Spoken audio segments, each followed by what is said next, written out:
Amen, s'il vous plaît, gloire à Dieu. Merci bien, mes frères. Amen. Frères, soyez connectés pour ce message d'aujourd'hui. C'est un message très, très, très important.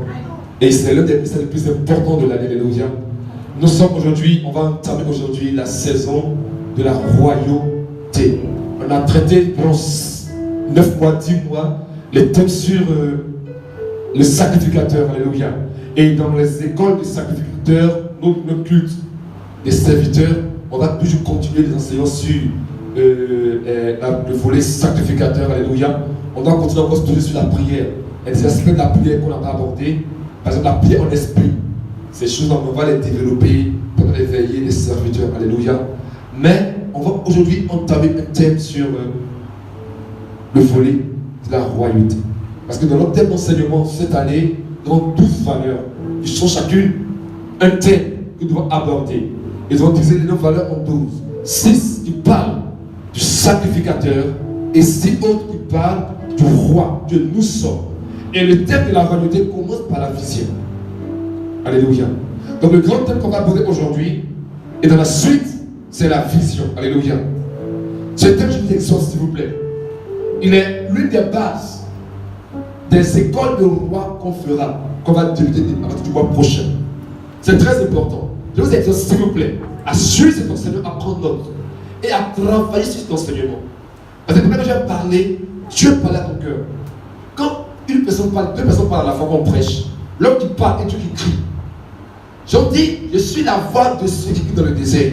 Donc j'ai envie de parler, maintenant Dieu crie. Alléluia. Donc pendant que j'ai envie de parler, de prêcher, tu vas crier. Je t'exhorte, cet enseignement, ce n'est pas un enseignement où on va crier, où on va dire non. C'est un enseignement où on va réfléchir. Même si aujourd'hui tu as 75 ans de ta vie, ce n'est pas grave. Il faut que tu réfléchisses. Parce que c'est à 75 ans qu'Abraham lui-même, il a fait une ordination de sa vie. Si ce que tu enseignes aujourd'hui, tu ne comprends pas. Tu ne peux pas réussir. Peu importe la prophétie. Alléluia. Donc si tu as un cahier bic, prends note. Si tu n'as pas de cahier de bic, quand ton portable enregistre, prends, il faut enregistrer. Et dans la semaine, dans la suite des temps, il faut écouter. Il faut réfléchir là-dessus. Alléluia. Le thème qu'on va aborder aujourd'hui, c'est la vision. Alléluia. C'est la vision. C'est quoi la vision? Je vais définir la vision comme le fait de voir ta destination finale avant son commencement. Je reprends. Je vais définir la vision comme le fait de voir ta destination finale avant même qu'elle se réalise.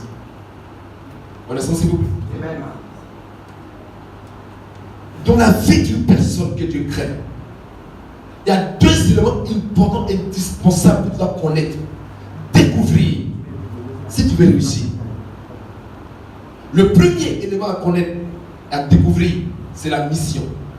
Le deuxième, c'est la vision. Si tu n'as pas ces 2 éléments, prie en langue, jeûne 40 jours, 40 nuits, frère, tu ne réussiras pas dans la vie.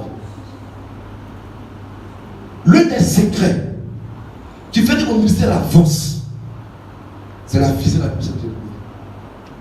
Si tu vas s'attendre à avancer, le prophète a dit avancer. C'est rien d'autre que cette base que j'ai découvert. La première chose, c'est la mission.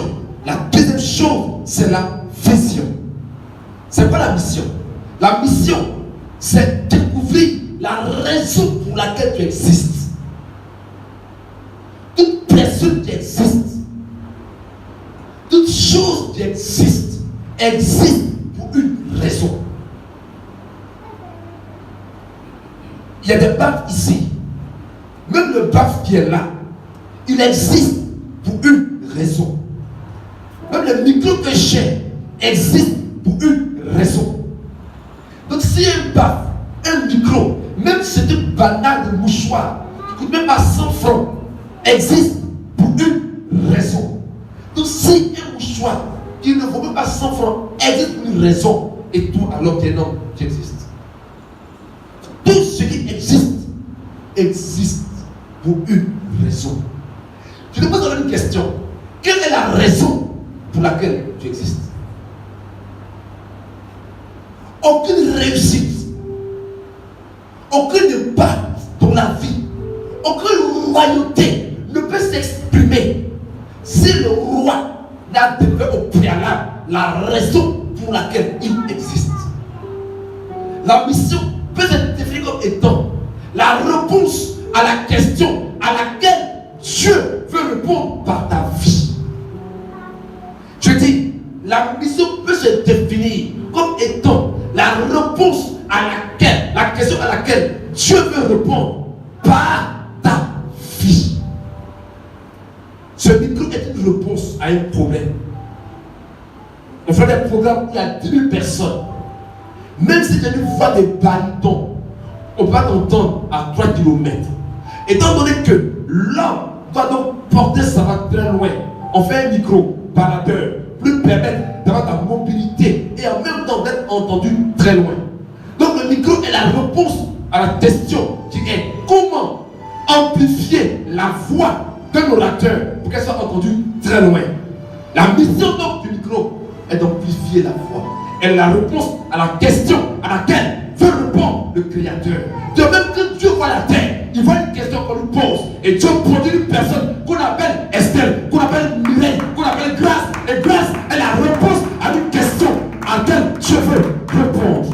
Pour réussir donc, il faut découvrir la réponse que tu es pour l'humanité. Si tu ne découvres pas la réponse que tu es pour l'humanité, tu ne peux pas réussir dans la vie. Je vous prends 2 exemples dans la Bible. De 2 personnes qui sont des réponses à l'humanité et qui ont découvert qui elles sont. La première personne, c'est Jérémie. Jérémie 1, verset 5.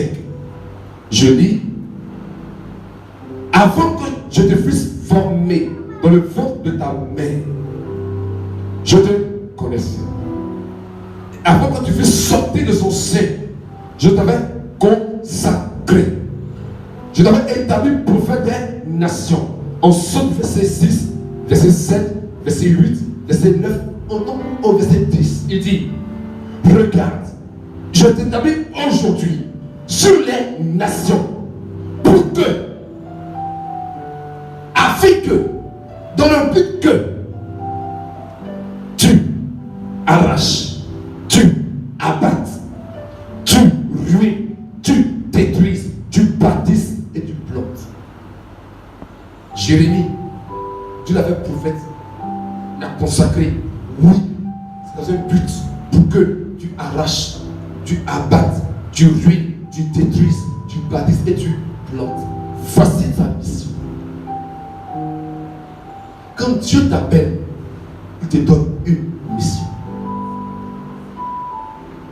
Quelle est ta mission? Pourquoi tu existes? Ésaïe 60 nous dit également, Ésaïe 61 au moins, verset 1: l'Esprit du Seigneur, l'Éternel, est sur moi, car l'Éternel m'a oint pour porter de bonnes nouvelles aux pauvres. Il m'a envoyé pour guérir ceux qui ont le cœur brisé, pour proclamer aux captifs la liberté et aux prisonniers la délivrance. Qui parle? Jésus. Il dit: voici ma mission. Jésus-Christ, comme Ésaïe, avait chacun une mission. Dieu ne crée personne sur terre sans une mission préalable. Tu ne peux pas réussir dans la vie si tu n'as pas découvert ta mission. Même le corps habillé, quand ils vont en guerre, on leur donne une mission.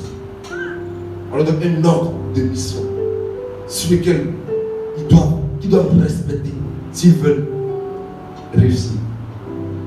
Nous qui sommes souvent les jeunes, qui étaient jeunes avant, on a joué aux jeux vidéo, jeux d'aventure, des jeux de guerre, la mission.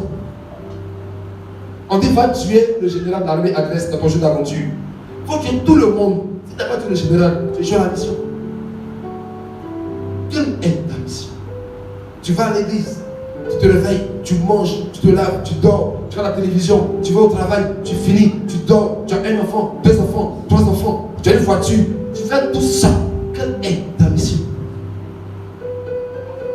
Donc, quand tu n'as pas découvert ta mission, bien aimé frère, tu ne peux pas rêver. Est-ce qu'on s'en, s'il vous plaît? Alléluia. Et la vision vient de la mission. Pourquoi? Parce que la vision, c'est voir la fin de ta vie, la finalité avant le début.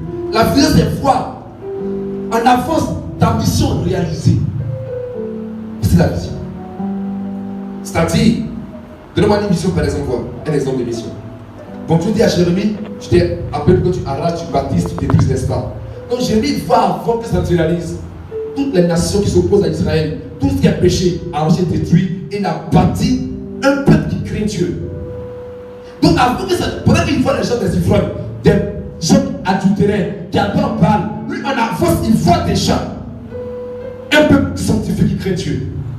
Donc la vision, c'est pas depuis le présent, le futur, lorsque tu vas réaliser ta mission. Donc la vision sort de la mission. Si tu n'as pas ces deux éléments, tu veux continuer à prier, tu vas réussir. Est-ce que tu as une vision? Est-ce que tu as une mission? On va à l'école. On va à l'école. On va dans les filières. Selon que là-bas on paye peu ou pas. Sans vision, sans mission, on le fait dans la vie des amis. Est-ce que tu as une mission? Même quand tu bâtis une église, tu passes dans une griffe, parce que l'homme ne bâtit pas une église, c'est Dieu qui bâtit une église. Il dit, je bâtis mon église. Mais c'est même de parler. Quand tu commences un ministère, s'il n'y a pas de vision et de mission, ça échouera. Même ton entreprise, que tu mets sur terre, s'il n'y a pas de mission et de vision, elle échouera. Là où il n'y a pas de mission et de vision, l'échec est programmé. Jésus dit, je vous dis la vérité, je dis mon point. Parce que je sais d'où je viens et je sais où je vais. Je sais quelle est ma mission. Parce que je viens d'un problème que Dieu a rencontré. Je sais où je vais. Je sais que je couvre ma vision. Si tu ne sais pas d'où tu viens et où tu vas, frère, ton voyage dans la vie sera vain. Satan royal. Est-ce que tu connais ta vision? Est-ce que tu connais ta mission?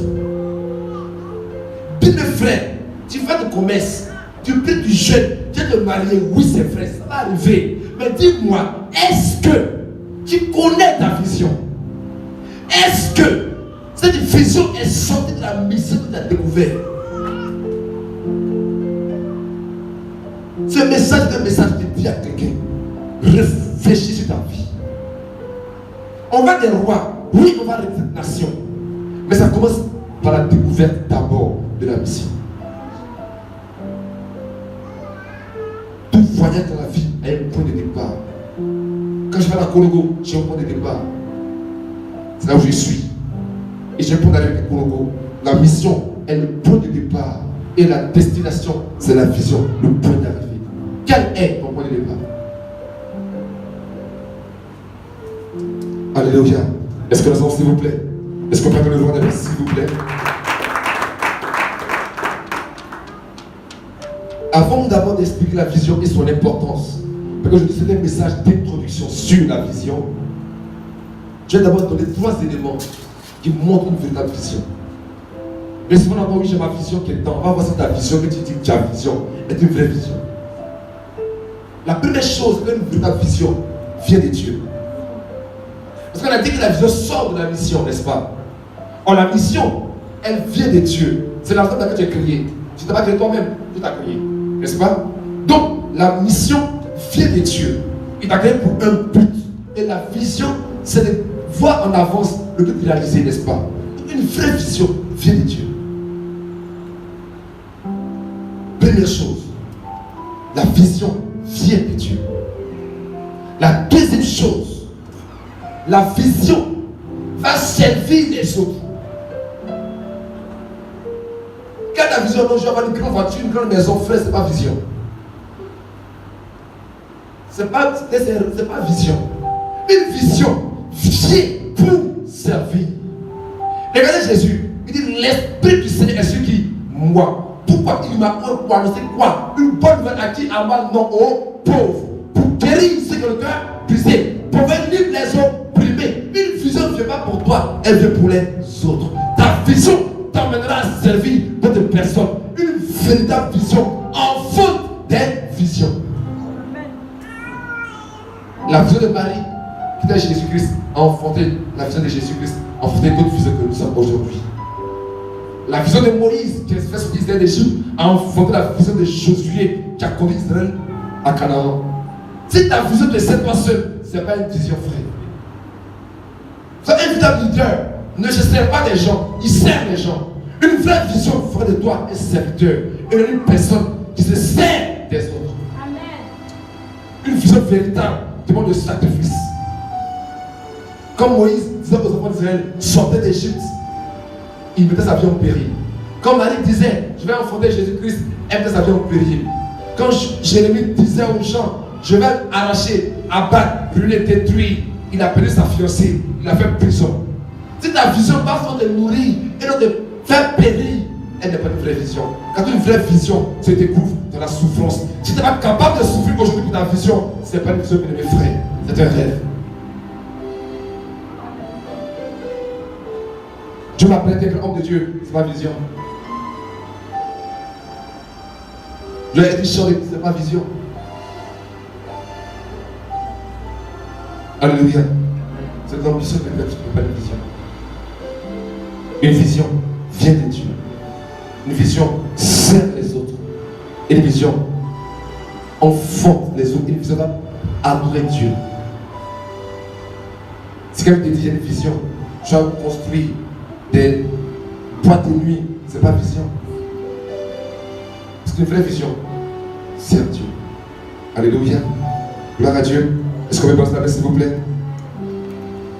Maintenant, on va voir en 10 points, en 8 points au moins, l'importance de la vision ou la puissance de la vision. Je t'exhorte pas. Chaque fois que je vous avec vous, je dis à quelqu'un, je lui pose la question, quel est ton rêve dans la vie? Quelle est ta vision? Je pose ces questions souvent. Bien aimé frère, après ce message, non pardon, découvre ta vision.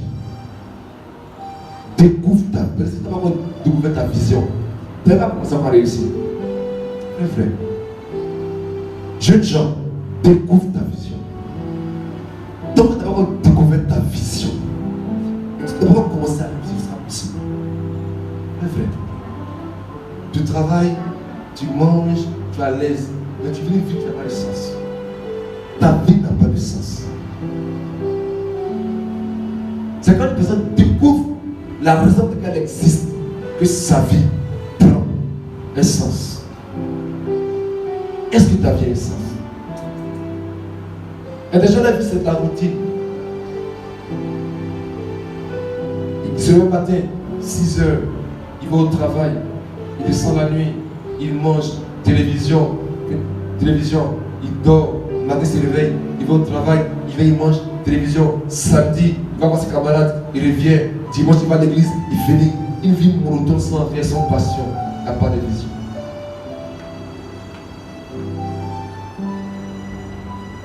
Pourquoi tu es triste? Alléluia. La première chose que je vais te dire, c'est que la vision permet la discipline. Si tu es une personne indisciplinée, tu es une personne qui n'a pas de vision. En Proverbe 29, verset 18. Proverbe 29, verset 18. Quelqu'un peut lire pour moi? Proverbe 29, verset 18. La vision permet la discipline. Quand tu vois une personne indisciplinée, tu vois une personne qui n'a pas une personne de vision.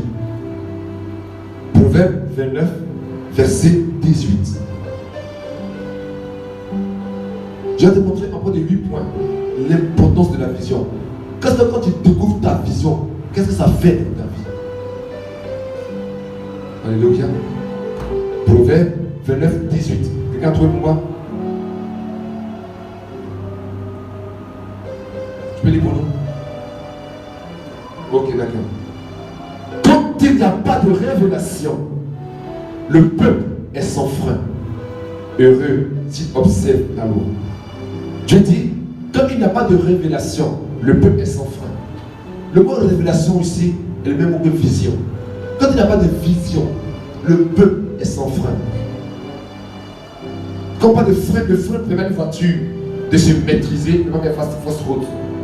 Imagine-toi une voiture, un gros camion qui est en plein sur une colline, n'est-ce pas, qui descend, tu vois les freins. Imagine-toi les dégâts qu'elle fera. Les freins permettent de maîtriser un véhicule, n'est-ce pas? On est avec moi, n'est-ce pas? Bien. Dieu dit, quand il n'y a pas de vision, le peuple ne peut pas se maîtriser. C'est pourquoi dans une église, il est important que les gens découvrent quelle est la vision de l'église. Quand tu as une famille, il est important que les gens découvrent quelle est la vision de la famille. C'est comme toi-même tu dois avoir des visions. Mais quand tu n'as pas de vision, tu n'es pas. Tu ne maîtrises pas. Je parle des hommes simples. Prenez des footballeurs. Non, laissez des footballeurs. Prenons des athlètes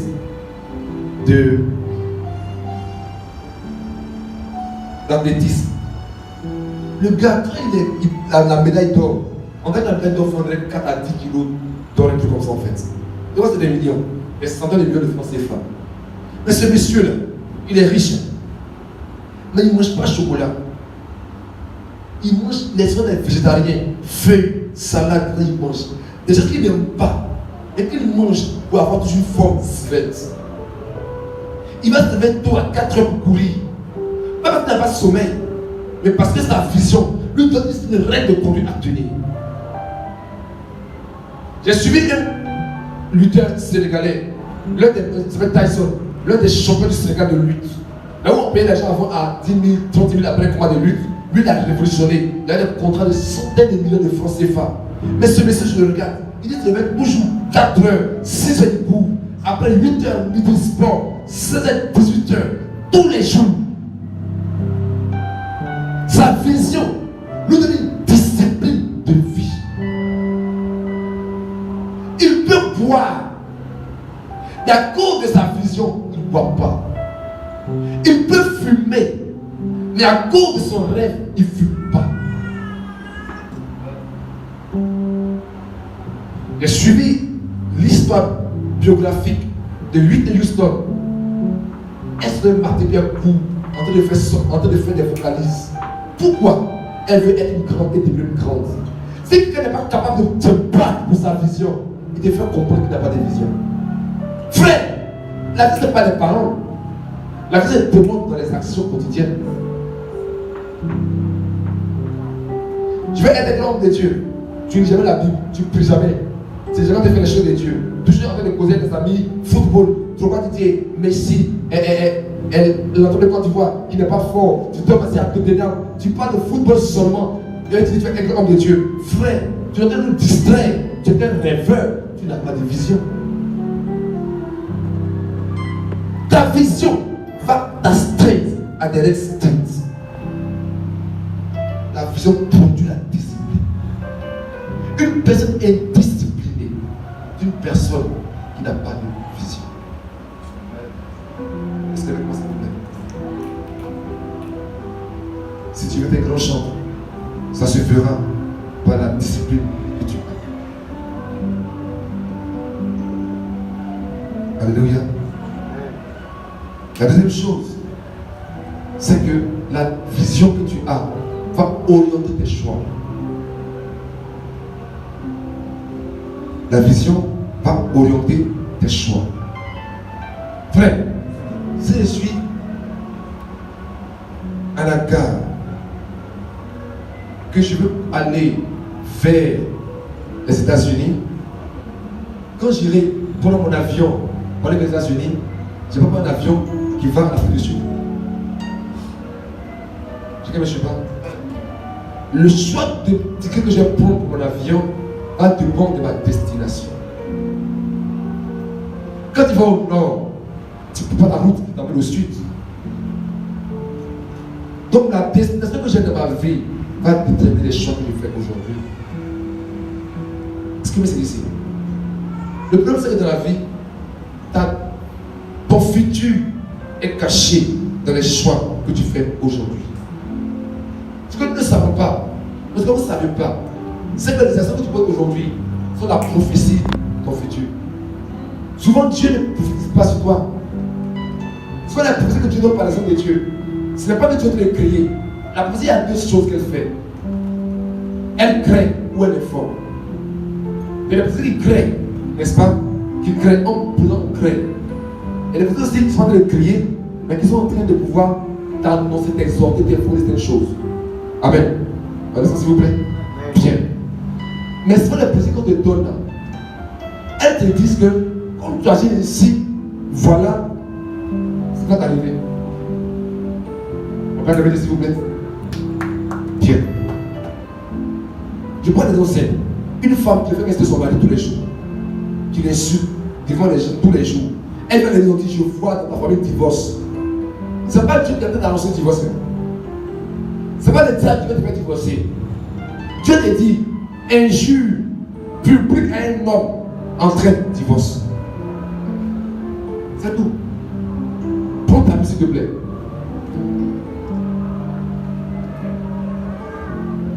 En Proverbe 20, verset 11. Proverbe 20, verset 11, il est écrit: l'enfant laisse déjà voir par ses actions si sa conduite sera plus étroite. Donc Dieu dit, par les actions d'un enfant aujourd'hui, par les actions que tu fais aujourd'hui, on peut voir si demain tu vas être grand bien, n'est-ce pas? Très bien. Donc, la vision à ce qu'elle fait, c'est que quand elle a une vision, elle lui permet d'agir en fonction de la vision. Donc ta vision va te donner de faire des plans de vision précises. Et donc ta vie sera fonction de la vision. Quelqu'un n'est pas là? Elle est fatiguée? Ou on a tout prié? Amen. Alléluia. D'accord. C'est ça.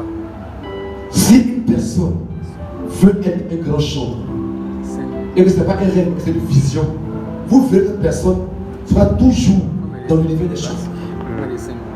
Elle va toujours vous êtes les chantes, vous allez avec les chantes, comment on appelle ça, encore, écouter la musique. Donc ses choix vont être déterminés par sa vision. C'est pour ça que c'est important. Quand tu découvres ta vision, elle façonne ta vie. Découvre ta vision. Alléluia. Gloire à Dieu.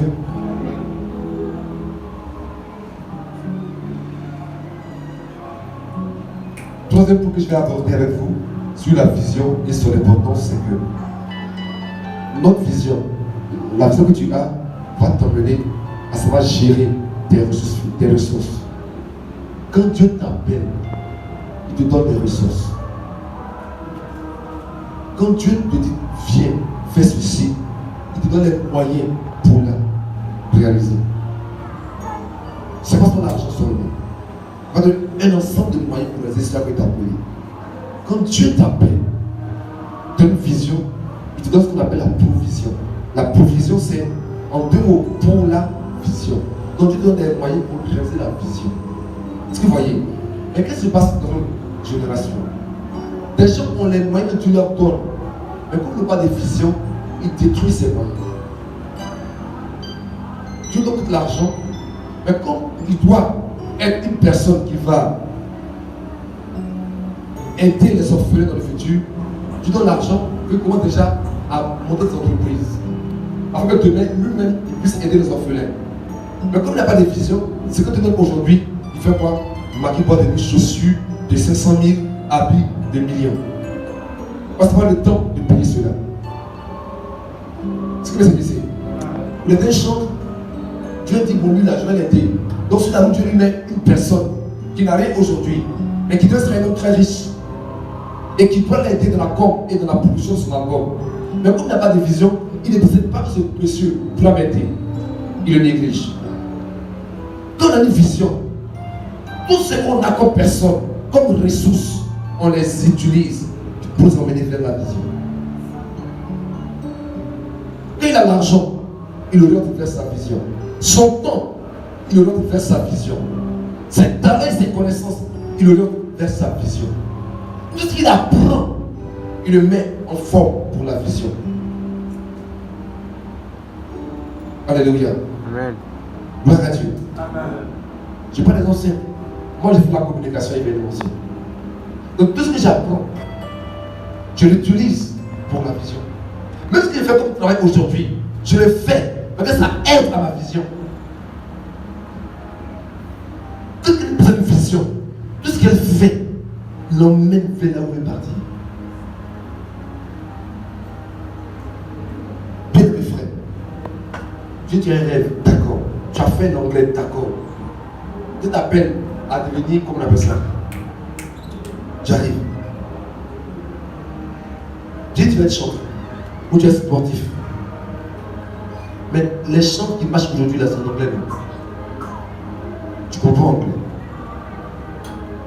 Dieu prophétise ta vie, homme de Dieu. Je te vois aux États-Unis. On parle pas là-bas. Tu comprends anglais? Tu as fait quoi là-bas? C'est quand tu as mis ta parole anglais? On instant s'il vous plaît. Si Dieu te dit que tu vas aller aux États-Unis, comment ça fait anglais aujourd'hui? I was, you were. Comment c'est le nom aujourd'hui? Tu n'apprends pas, non? C'est pas difficile. Alléluia. Bien mes frères, ceux qui sont fatigués, allez derrière, allez vous arrêter derrière, c'est très important pour vous. Mais si vous faites de chanter parler, c'est très important pour vous. C'est très très important pour vous. J'ai marché des hommes de Dieu. J'ai tué des hommes de Dieu en Côte d'Ivoire et dans le monde entier. J'ai tué des sportifs de haut niveau. Moi, là, je travaille comme ma destinée et les produits des rois. Moi, j'ai tué tous ceux qui réussissent. J'ai vu que des gens échouent dans la vie. Pas parce qu'ils n'avaient pas les moyens, pas parce qu'ils n'avaient pas l'option, pas parce qu'ils n'avaient pas les talents, qu'ils n'avaient pas les visions. Au-dessus de vous parler, peut-être que tu es fatigué, peut-être que je parle calmement, mais je dois te donner un des messages les plus importants de ta vie. Parce que même si tu as plein de ministère, même l'onction vient contre la vision. J'ai dit quoi? Vient contre quoi? Jésus dit quoi? L'Esprit du Seigneur quoi? Est sur qui? Sur moi. Pourquoi? Parce qu'il m'a appelé à annoncer une bonne nouvelle aux pauvres. Donc il a l'onction à cause de la vision. Même l'onction que tu veux vient à cause de la vision. Si tu as raté ce message de la vérité, tu peux avoir l'argent, tu vas échouer. Souvent, quand on fait des messages, on prêche. Les gars sont waouh! Les messages vont tourner ta vie souvent. C'est pas prédication, c'est enseignement.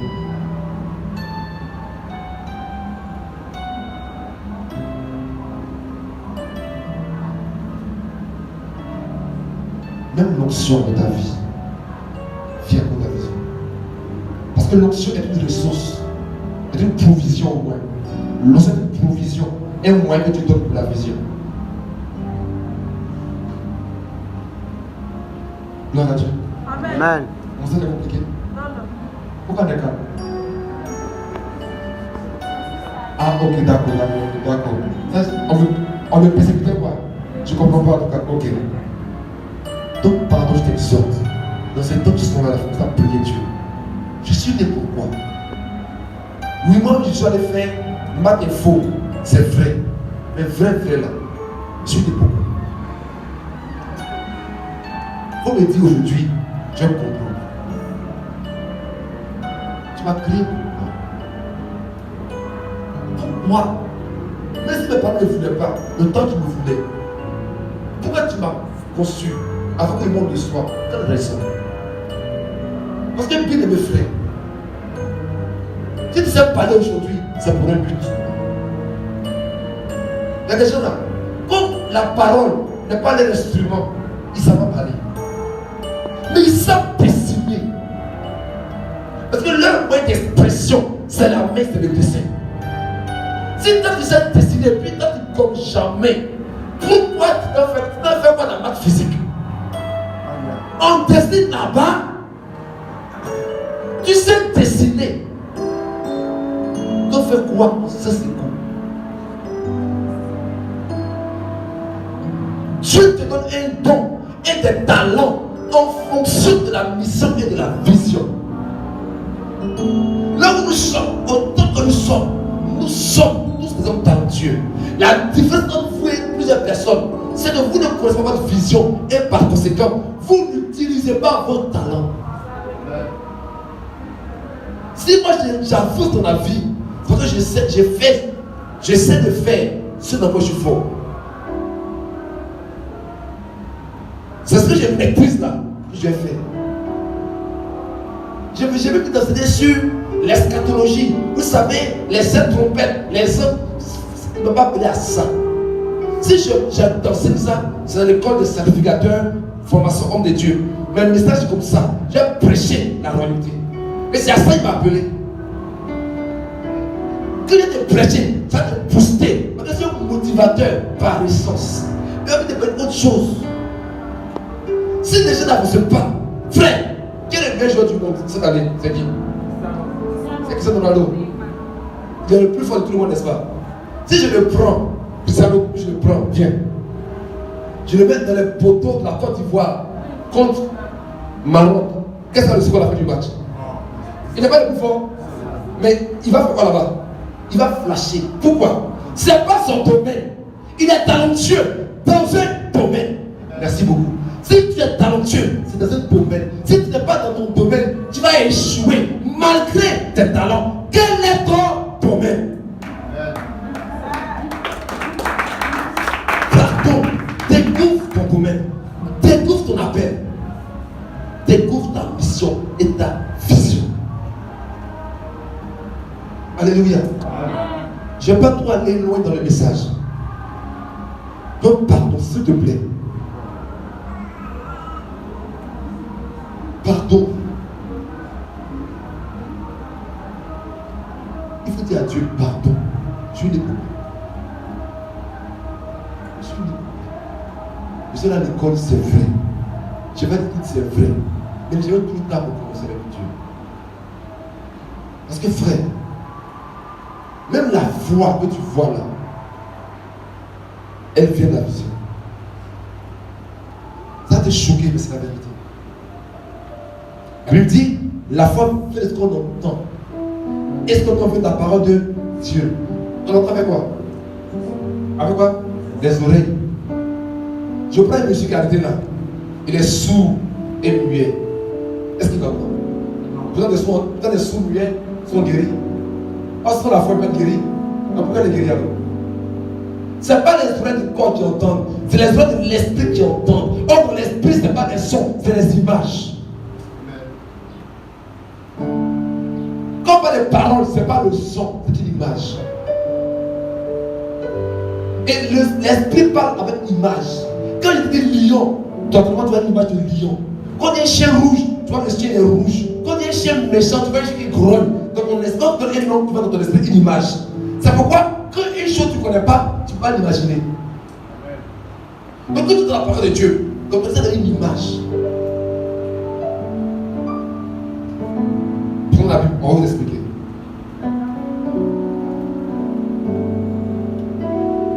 Prenons la Bible dans le Hébreu 24.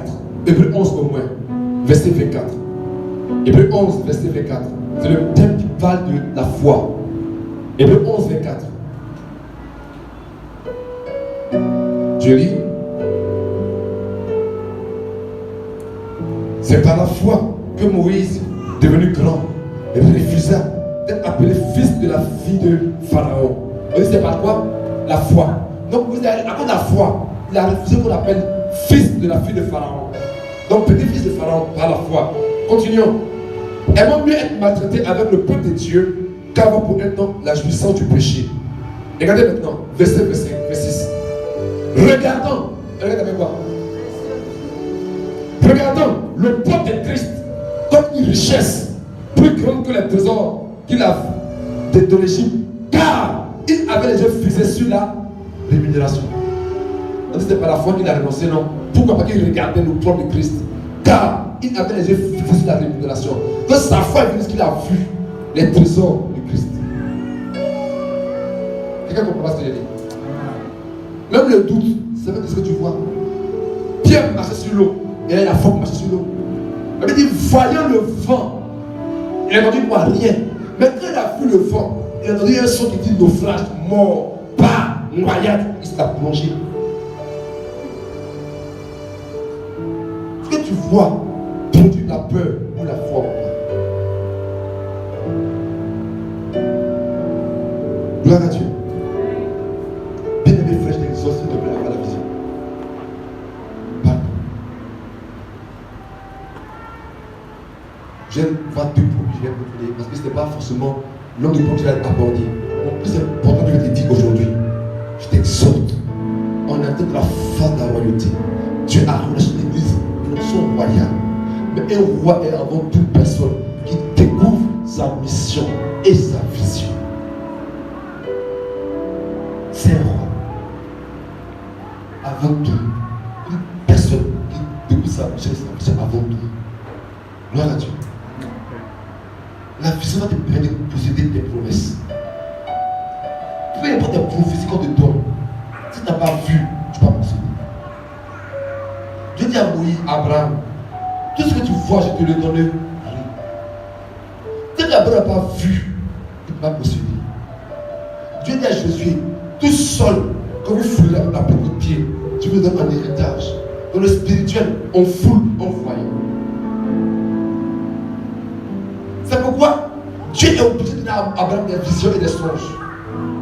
Il dit à Abraham, regarde les oiseaux du ciel, regarde les étoiles, comme tu les vois, et ce sont tes enfants. Souvent, Dieu nous donne des visions et des songes, pas parce que, pour nous informer, que tu donnes la vision. Je reprends. Quand tu n'as pas encore vu une chose, tu peux la posséder. Vous me suivez? Donc, quand tu n'as pas encore vu marié, quand Dieu veut créer le malade de ta vie, vous me suivez, n'est-ce pas? Amen. Dieu veut que tu rentres dans le mariage. Mais quand tu n'as pas encore vu marié, tu peux avoir le mariage malgré les prières des gens. Donc Dieu fait quoi? C'est un songe. Tu donnes un homme de marié. Il amène un homme de Dieu. Je te vois marié. Des prophéties mariées, des songes mariés, n'est-ce pas? Toutes ces prophéties, ces songes qu'on te donne, c'est que tu puisses accepter dans ton esprit le mariage. Quand tu as accepté, Dieu ne parle plus. Tu as le mariage après. Tant que ton esprit n'a pas vu et saisi, tu ne peux pas posséder. Ce n'est pas Dieu qui détermine la largeur de ton héritage. C'est toi par la profondeur de ta vision que tu détermines la largeur de ton héritage. Tu ne peux pas posséder ce que tu n'as pas vu. Tant que tu n'as pas encore vu des milliards, tu ne peux pas les posséder. C'est pourquoi Dieu va te prendre par la main, t'emmener chez un riche. Peut-être que tu as des passages, tu vois des maisons avec ascenseur, tu vois des choses. Dieu va te mettre dedans aujourd'hui. Que ton esprit accepte la royauté, que demain tu viennes. Regardez une personne comme David, un broussard, il ne peut jamais être roi. En te donnant la pousse, subitement à la royauté.